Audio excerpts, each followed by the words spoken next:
Boa noite. Tá frio, né? E a gripe me pegou. Obrigado por mais uma vez estar aqui. Existem alguns lugares que a gente se sente em casa, que é uma extensão de casa, né? O AECA lá em Braga é um deles, me recebeu quando eu cheguei em Portugal. O SECA no Porto. O Infante, não é porque ela está aqui não, e aqui, né? São os 4 lugares, inclusive, que eu consigo fazer minhas piadas, porque as últimas, o restante eu tenho que tentar ser mais sério. Então, isso implica em dizer que quando a gente conversa aqui sobre espiritismo ou sobre essas questões relacionadas ao Evangelho, eu me direciono como se eu estivesse falando com amigos. Alguns eu conheço por nome, outros nem tanto, mas é um prazer enorme estar aqui e é um agradecimento muito profundo da minha parte. E chegando nesse momento de final de ano, né? Se seguir no plano, essa é a minha última palestra aqui esse ano, então eu preciso quase que na obrigação de parafrasear Fernando Pessoa, né? Que da obra ousada, a minha parte, a nossa parte feita e o por fazer com Deus só para o ano que vem, né? E como todo final de ano tem o Natal, e hoje a nossa conversa é sobre Natal, numa perspectiva diferente, numa perspectiva possivelmente diferente para todos. Eu assim espero, essa é a intenção. Então a estrutura da nossa conversa aqui hoje vai ser Natal com Jesus, o que isso significa, né? Essa missão de Jesus na Terra, e uma terceira parte que seria essa proposta natalina acontecendo num coração específico, que aí se dá o conto, essa jornada, essa epopeia de uma reencarnação humana. E as fontes, Evangelho segundo o Espiritismo. Você pode pegar o Evangelho para mim, por favor? É que eu tenho que comprovar que a fonte é essa. Paulo Estevão, com um livro Francisco, com a mediunidade aí de Francisco Cândido Xavier e Emmanuel. Está na última parte. Aí.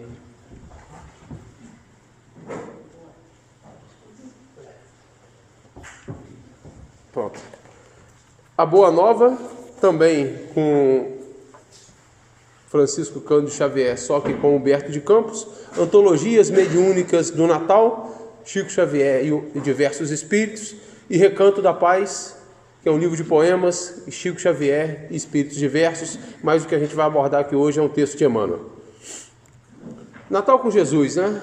Isso aqui já começa, essa frase já nos remete a muita coisa. Geralmente, no nosso entendimento inicial, a gente sempre coloca, temos que convidar o aniversariante para a festa. O que não é mentira, é verdade.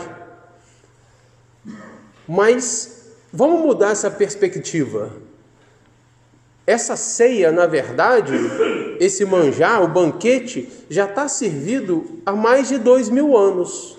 Então, será que não seria uma necessidade nossa de nos habilitarmos a estar presente à festa? De nos prepararmos a estar presente nessa ceia com o aniversariante? Isso muda. E para isso a gente tem uma forma de execução, um modus operandi para implementar isso. Passa muito pelo aquele grande objetivo da reencarnação de Jesus. A grande missão da reencarnação de Jesus. Em outros lugares, em outros centros ou em outras associações, quando a gente pergunta qual foi a grande missão de Jesus, quase que por impulso as pessoas tendem a responder. Eu não vou falar que lá a gente leva um bombonzinho e faz assim, quem responder ganha um bombom não, tá? Mas aqui, como é grande, ficaria mais complicado, apesar da Carla ter tentado. Ela tentou mesmo, eu falei, não, vai dar bagunça, vai complicar. Principalmente se for o último, né?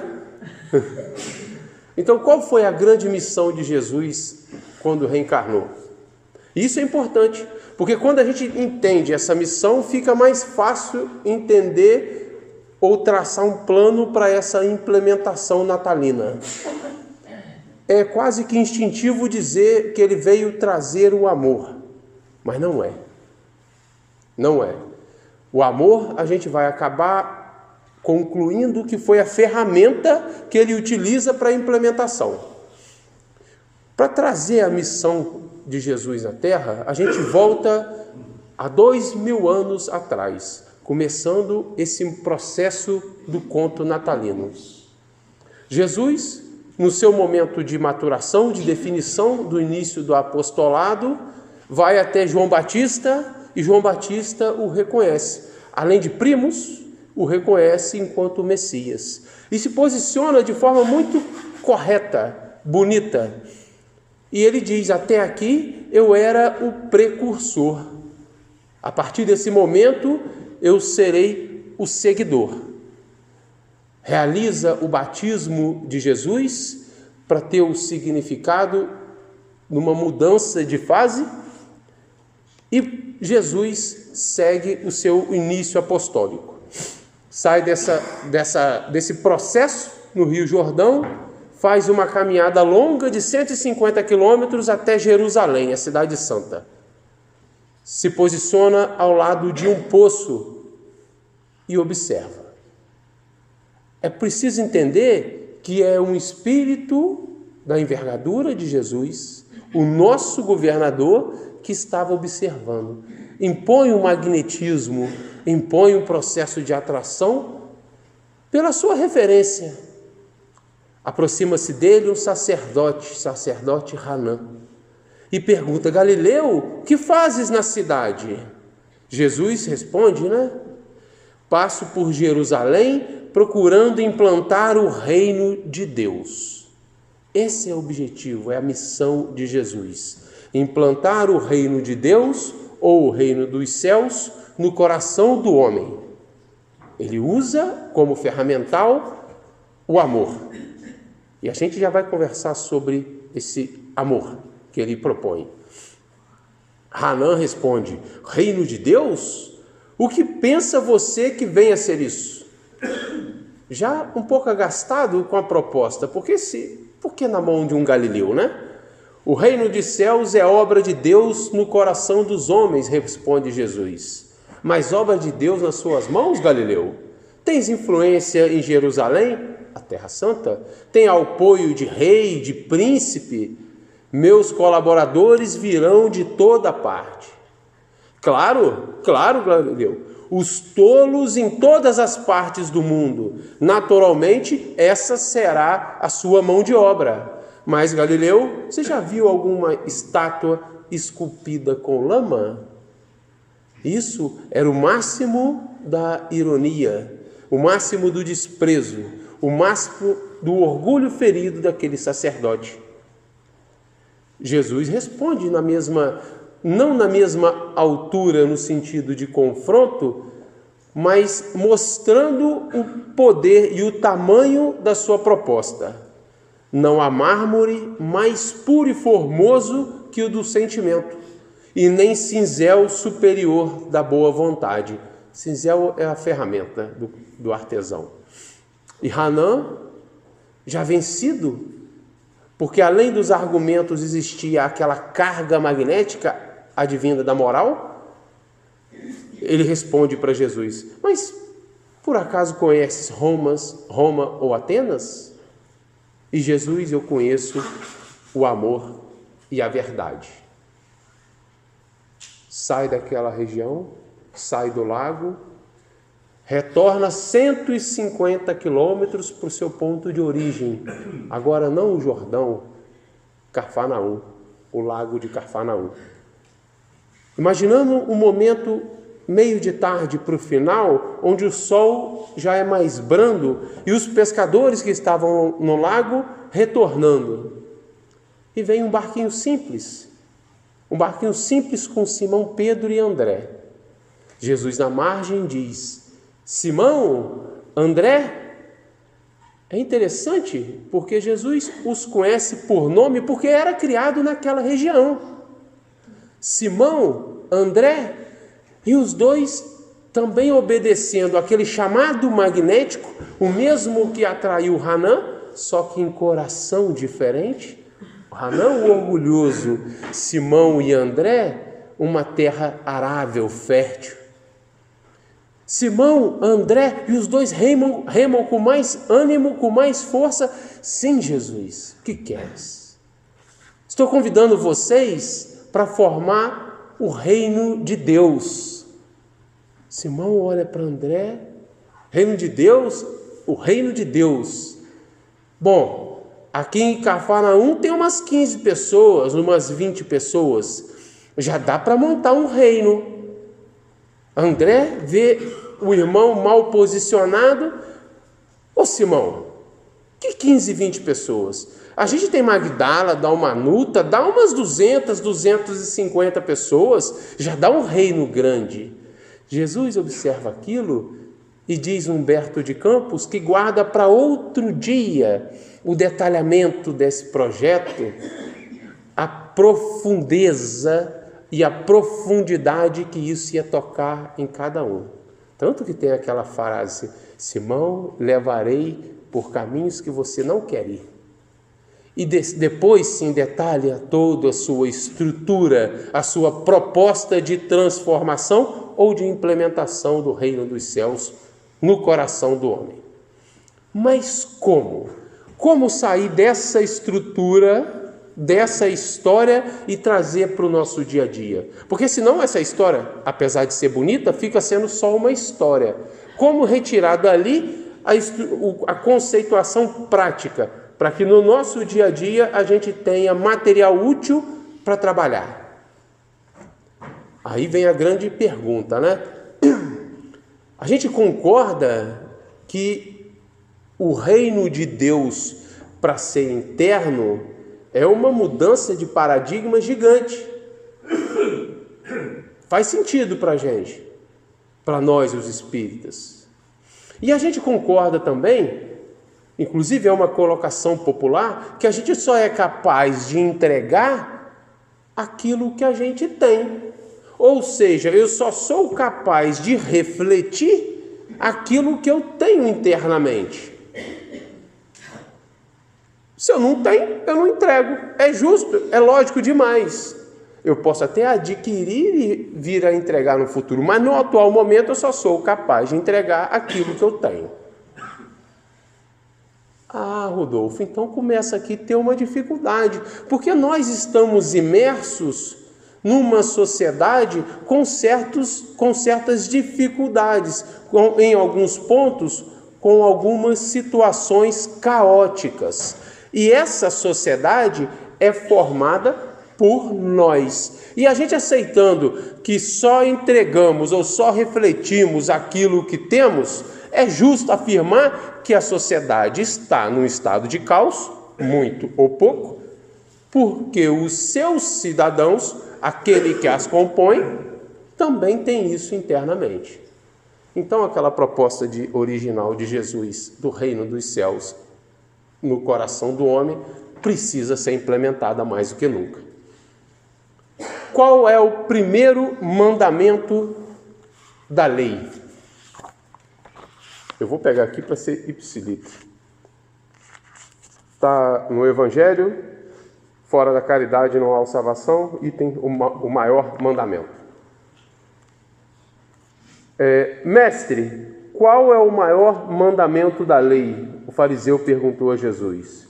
E Jesus lhe respondeu: amareis o Senhor vosso Deus de todo o vosso coração, de toda a vossa alma e de todo o vosso espírito.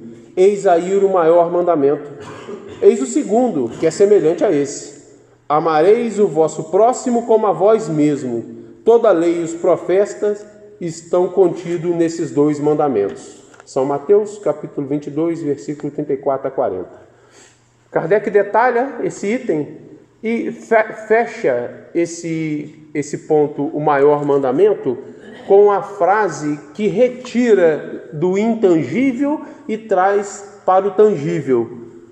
Não podendo amar a Deus sem praticar a caridade para com o próximo, todos os deveres do homem se encontram resumidos nessa máxima: fora da caridade não há salvação.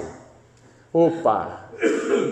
Então a implementação do reino de Deus, o reino dos céus, passa por um processo que é mais ou menos assim: eu vou usar o caos social para a construção do meu reino dos céus íntimo. Ah, mas isso, usar caos social para a construção do reino dos céus íntimo, é, em outras palavras, a prática ostensiva do que a gente chama de caridade. Por que isso? Quando eu interajo com a dificuldade do outro, eu interajo com o sofrimento do outro, eu gero um crédito, eu boto um tijolinho no meu mundo íntimo. De tal forma que, se fora da caridade não há salvação, então eu tenho que distribuir esse processo caridoso para que eu comece a gerar essa proposta de Jesus em mim. Em outras palavras, quando a gente diz que a gente interage a nossa realidade com a dificuldade do próximo, seja ela qual for, maior ou menor do que a nossa, a gente gera, além de um crédito com a lei, a gente toma um remédio, a gente toma a quimioterapia pelo amor, nos posicionando enquanto trabalhador, ao invés de deixar os processos patológicos se instalarem. É uma proposta tão nobre que Santo Agostinho disse: se o homem soubesse o quão favorável é ser um homem de bem, ele seria homem de bem por egoísmo. Porque é uma ingenuidade da nossa parte achar que, ao fazer uma ação que beneficia o sofrimento do outro, que apazigua o sofrimento do outro, é uma ingenuidade nossa achar que o outro é o maior beneficiado. É mentira! O maior beneficiado somos nós. Porque se o outro fosse o maior beneficiado da nossa ação, existiria, entre aspas, uma dependência do outro para com a nossa boa vontade. É mais ou menos dizer que quem necessita de um amparo, seja ele qual for, fica suscetível à minha boa vontade. Imagina se no dia que está lá agendado para fazer alguma coisa, que levar uma sopa, um pão, seja o que for, eu resolvo não sair de casa porque está mais frio. O outro fica suscetível a uma fragilidade nossa, de tal forma que o outro vai ser beneficiado por outros canais. O que nos implica dizer que, ainda assim, quando interagimos a nossa realidade com a realidade do outro, o beneficiado maior somos nós. Então, fora da caridade não há salvação, é uma forma de reescrever amar a Deus sobre todas as coisas e ao próximo como a si mesmo. Jesus, um belo dia, num local chamado Corazim, a importância do local é porque é o mesmo dia que teve o Sermão do Monte. Estava com Pedro e precisava sair para fazer um atendimento. Ao se deslocar para fazer o atendimento, percebeu a chegada de 4 indivíduos, 4 publicanos. Publicano é um perfil social que é relacionado à cobrança de imposto, a uma posse financeira ou um lidar financeiro, tem uma certa relevância naquela sociedade. Esses 4 publicanos, que pela dimensão do reino ou da quantidade de pessoas todo mundo se conhecia, chega no ambiente, procurando Jesus para um consolo. Então já existia ali um coração fragilizado. E nesse momento, por precisar sair, Jesus pede: Pedro, ampare esses quatro com a verdade e seja o portador do bem eterno. Pedro era aquele que convivia com Jesus todo dia. De manhã, acordava, Jesus estava na casa dele. Na hora do almoço, a mesma coisa, saía para trabalhar, a mesma coisa, o tempo inteiro. Era o personal training da transformação do Pedro, ou como hoje é o coaching de Pedro, pessoal, direcionado. E ele já tinha consumido uma carga horária razoável, já dava para fazer o atendimento. Pedro, ampare esses 4 com a verdade. E saiu. E Pedro, ao recebê-lo, reconheceu os 4. E ao reconhecê-los, começou a ampará-los com a verdade. Mas amparar estilo Rodolfo, né? Eu. Uma delicadeza em pessoa que ampara batendo, né? Eliúde, primeiro, você que é um cobrador de imposto, que cobra em demasia, que usurpa, que faz isso, que aquilo. Moabe, Ananias, Zacarias, destrinchou aqueles corações que já estavam fragilizados, já estavam no momento de serem arados pela essa mensagem do Evangelho. Então o ânimo, que já era frágil, ficou pior. Nesse meio tempo, Jesus chega e percebe aquele ânimo deteriorado, pesado, e entendeu. Pedro, o que fizeste? Pedro, quase que sentindo orgulho, respondeu: amparei esses homens com a verdade. Pedro, eu só pedi que apacentasse as minhas ovelhas. Eu pedi que apacentasse as minhas ovelhas. Apacentar as ovelhas, apacentar, é o mesmo que pastorear, tratar, cuidar, zelar. É uma proposta de cuidar do outro de forma muito profunda. Um pastor, junto do seu rebanho, tem o mesmo cheiro. Ele caminha por dentro do rebanho e as ovelhas o reconhecem como comum ao ambiente. É isso que é apacentar. Em outros termos, apacentar é o mesmo que interagir com a dificuldade do outro. Isso me dá um cheiro, um pano de fundo. De fora da caridade não há salvação. Qual é o primeiro e o segundo mandamento ou ensinamento para os espíritas? Espíritas, amai-vos, eis o primeiro ensinamento, e espíritas, instruí-vos, eis o segundo. Não dizendo que a instrução não é importante, mas se for necessário colocar em patamar a prática da caridade, a interação com a dificuldade do outro é muito, muito mais relevante. Certa vez, foi Kardec, no livro Viagem Espírita de 1862, chegou num grupo que tinha uma dissonância. Tinha um grupo que estava ali meio que no processo de ruptura.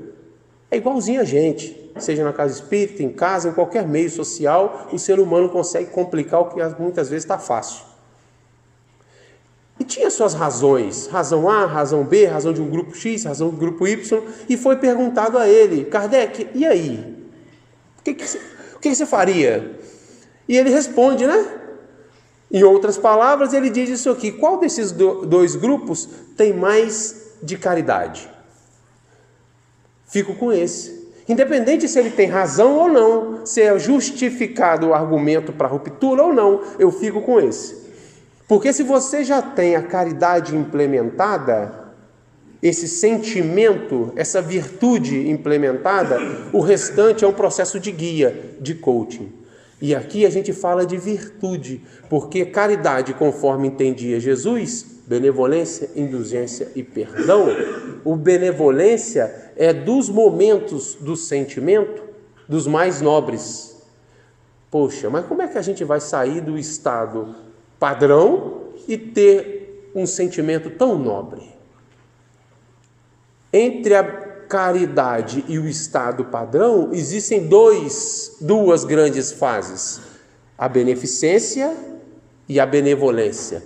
Beneficência é algo que todos conseguem fazer, é o ato bom, é a imposição de disciplina, um ato bom, é a interação com a dificuldade do outro por disciplina. E a benevolência é envelopar esse ato pelo sentimento nobre. Por muito ser beneficente, o indivíduo torna-se benevolente. Esse que é a mensagem, essa que é a grande proposta. Pedro, desse dia, até depois da crucificação, passou por muitos cenários de desafios e envelheceu. Envelheceu não só na idade, mas no ganho de experiência. Houve a crucificação, o fenômeno da ressurreição, ou como a gente chama, o evento mediúnico, os planos entre eles, e eles saíram a trabalhar. Fundaram a Casa do Caminho, que é responsável, primeira, pela gente estar aqui hoje. Porque se não fosse ela, o cristianismo teria mais dificuldade de se solidificar. Casa do Caminho era tão referência para o sofrimento que era assim: está em Jerusalém e não tem um lar, não tem um teto, Casa do Caminho. É um coxo, Casa do Caminho. Sou um leproso, Casa do Caminho. Para o primeiro curativo, depois seguia para as questões sanitárias. Sou um doente, Casa do Caminho. Tenho fome, Casa do Caminho. Ou seja, estou num processo de penúria, sofrimento, Casa do Caminho. E Casa do Caminho era gerida por Pedro. Só que nem todo mundo está num dia bom sempre. E lá o trabalho era muito intenso. Nesse dia específico, Pedro estava azedo, irritadíssimo. Aqui acho que vocês falam irritadíssimo, né? Azedo, porque ela já me chamou a atenção. Você usa palavras que aqui a gente não usa, Rodolfo. Então estava naquele dia virado. Bom, comigo é assim. Quando eu estou nesses dias mais complicados, fica sempre algo por fazer. E esse algo por fazer sempre vem à tona quando eu acho que o dia encerrou. E geralmente quando eu já estou longe, para voltar, né? Com Pedro foi mais ou menos isso. Deu a hora, ele fechou as portas e recolheu-se nos seus aposentos. Só que o que acontece? Batem a porta. E ao bater a porta, ele já está fechado. E o indivíduo insistente bateu de novo. Está fechado. Não percebes? Não é assim que diz aqui? Não percebes? Mas já foi atender, resolver o problema. E o indivíduo que batia a porta, não satisfeito, mete a mão na fechadura, abre e entra. E Pedro, naquele arroubo da sua impulsividade, não percebe que está fechado? Volte amanhã. Mas nesse momento, por trás da túnica, começa a sair luzes. E ele percebe que era Jesus. E ao olhar para Pedro, diz: Pedro, só pedi que apacentasse as minhas ovelhas. Aquele coração que já não era tão iniciante no processo da construção do reino dos céus, entendeu a mensagem e se posicionou diferente a partir daquele dia. E foi ganhando pelo volume, como diz o meu universo de trabalho: coxo, cego, sem abrigo, faminto. Coxo, cego, sem abrigo, faminto. Todo dia. Gerando crédito com a lei. Estruturando em si o benefício do remédio, da quimioterapia que ele tomava ao interagir com a dificuldade do outro. Bom, o tempo passou de novo. Pedro já passou a ter um companheiro de coração, um irmão, Paulo, e que estava em Roma. As perseguições em Jerusalém, na casa onde era a Casa do Caminho, ficaram mais embrutecidas, mais pesadas. Pedro teve que sair, quase que fugido. E quem sai fugido não leva pertence, não leva suas coisas, seus objetos. E Paulo, em paralelo a isso, estava realizando um grande sonho, que era pregar o evangelho por terras que iriam além do reino romano. E estava nesse caminho, estava aqui onde hoje é a Espanha, né? E soube desse evento com Pedro. de como o que um coração faz ao saber disso, retorna para recebê-lo. Poxa, meu amigo? Não, eu volto. Só eu realizo depois, eu volto. Cotizou, montou uma casinha, cotizou, comprou os itens principais e recebeu Pedro, que veio com Marco. Marco é tão relevante que é ele que a gente tem um evangelho de Marcos, que são as observações, as lembranças de Pedro, na verdade.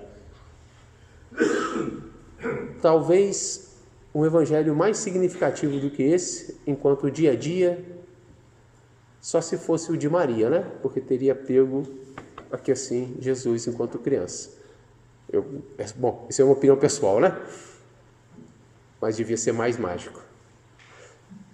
O tempo passa, Pedro se estabelece em Roma e começa a fazer as pregações, o trabalho dentro do cristianismo.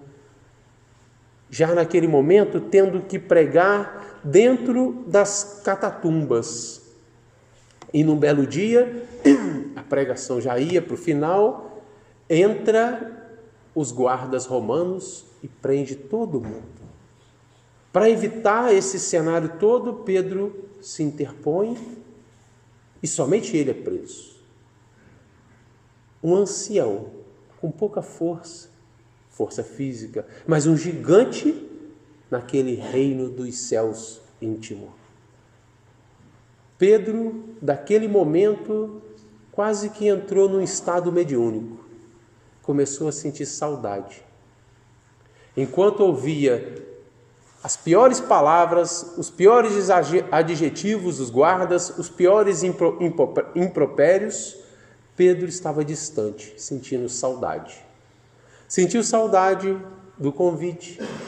Vamos formar um reino de 15, 250 ou a terra inteira, corações. Sentiu saudade do partir do pão por Jesus, das pescarias, das caminhadas longas. Lembrou-se do momento que ele foi preconceituoso e machista com Maria de Magdala, do momento que ele foi impulsivo da espada. Fez uma linha do tempo de todo aquele processo, e não eram poucos anos. Foram muitos com Jesus e depois de Jesus. Eram essas lembranças e os impropérios. Até que vem o veredito, a crucificação. E naquele momento ele é desperto. Crucificação, eu não mereço. Crucificar só o mestre. Não tenho essa honra. Coloque-me de cabeça para baixo. E assim foi feito, como disse a tradição. Só que Pedro não morria. Isso estava incomodando os guardas. Um dos guardas pega uma pedra e joga em Pedro, bate na cabeça, e naquele momento Pedro sente mãos fortes o levando.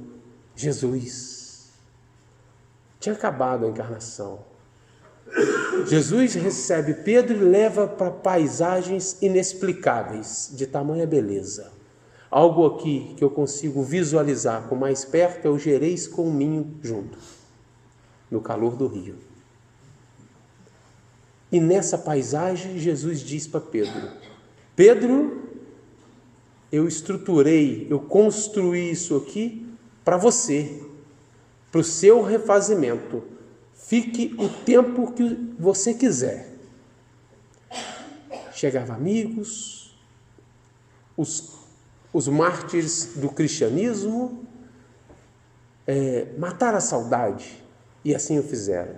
Passou-se uma semana, Jesus procura por Pedro. Pedro, sou chamado à terra, terei que te deixar. Continue aqui, fique o tempo que você quiser, como eu havia dito, mas eu sou obrigado a voltar. Não me é lícito descansar enquanto um coração sofrer na terra. Ô mestre, mas fica aqui. Tenho tanta saudade, tantos anos sem você, fica aqui. Não posso, Pedro. Como disse, não me é lícito descansar enquanto um coração sofrer na terra, enquanto houver ranger de dentes. Mestre, o que se passa? Nesse momento, um grupo de cristãos estão sendo encaminhados para as feras. Então, se o senhor vai, eu vou também. A impulsividade falou mais alto, mas uma impulsividade moralizada, amorosa. E os dois, junto à caravana de anjos, descem para aquela arena para receber os cristãos primitivos, mártires do cristianismo, que iriam ser assassinados pelos processos mais vis da humanidade. Naquele momento, com o processo do trabalho, algo chama a atenção de Simão. Ele olha para o lado e visualiza um cemitério com o Senhor, um indivíduo num túmulo, o seu túmulo. E esse indivíduo rogava a Simão Pedro que curasse a sua filhinha que ardia em febre. E pedia: Pai Pedro, Paizinho Pedro, Papa Pedro, Papa. É daí que deriva o título papal. E Pedro pede essa autorização para Jesus e recebe, e procede ali o mecanismo ou atividade, o atendimento que deixa a criança curada. Aquele senhor, aquele indivíduo se levantou e, ao perceber isso, seguiu, engrandecendo a intervenção de Simão Pedro, o Papa Pedro. Esse indivíduo era o soldado que jogou-lhe a pedra. E era o primeiro dia de trabalho para a construção do primeiro tijolinho da grande missão de Jesus ao nascer, implementar, ao reencarnar, implementar o reino de Deus no coração do homem. Para Pedro, era mais um dia de trabalho, mas para aquele indivíduo, isso era o seu primeiro dia, o seu ponto zero na sua estrada, na sua guinada evolutiva. Bom, e nós? O implementar o reino dos céus no nosso coração foi mais difícil, porque já se passaram 2000 anos e a gente está aqui ainda. Vem o Espiritismo e traz: fora da caridade não há salvação. E vem as propostas das casas espíritas e apresenta esse convite à mão na massa. Resta a todos nós aceitar. Para 2020, eu desejo para todo mundo, além do Natal feliz, eu desejo para todo mundo esse processo de aceite de convite. Mas com uma proposta maior, diferente, espírita, lá de Emmanuel, que está nesse livro Recanto e Paz. É que onde ele propõe para não alegarmos defeitos, deixando de servir. Que nem percas de vista de vida e tempo, fitando os próprios males. Remédio em teu remédio é o bem que distribuas. Esquece-te e confia, serviço é cura e paz. Cada rosa no barro é uma explosão de luz. E para todos vocês, me incluindo, para todo mundo, quando nos faltar força, que Deus nos sustente. Muito obrigado.